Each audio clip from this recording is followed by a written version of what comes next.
Je vais vous parler des réglages et la façon de les appliquer. Ici je verrai une image.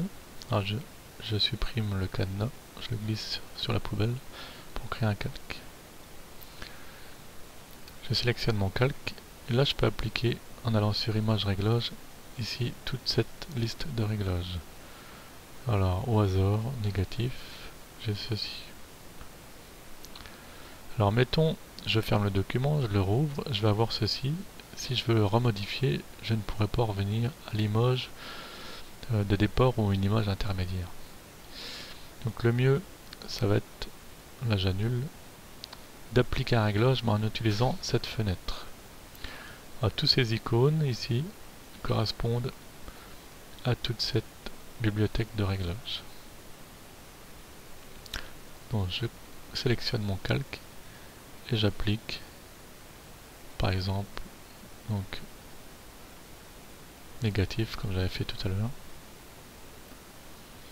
ou alors je peux appliquer une luminosité que je peux régler donc ici, différente. Vous voyez, un calque s'est créé, donc c'est un calque de réglage. Ici donc pour la luminosité et le contraste. Donc l'intérêt c'est que on peut y retourner en cliquant ici. On peut ici afficher avant-après,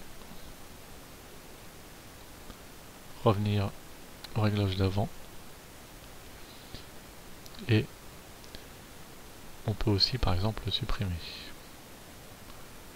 Donc ici je vais ajouter une modification de la teinte. L'intérêt aussi c'est que je peux ajouter plusieurs réglages.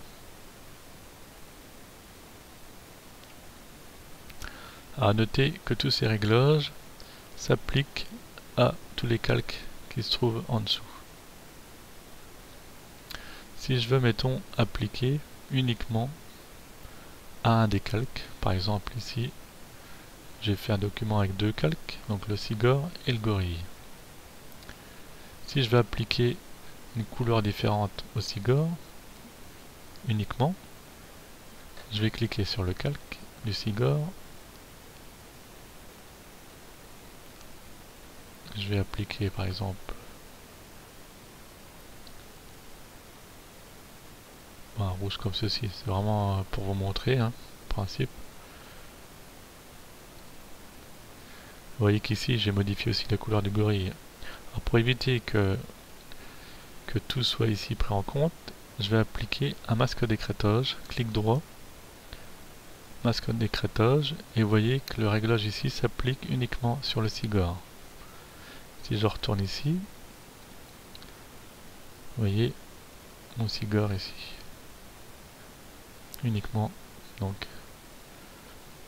change de couleur. Vous voyez la petite flèche et le calque concerné est souligné. Donc, la teinte saturation s'applique uniquement ici. Je peux désactiver le masque d'écrêtage, comme ceci.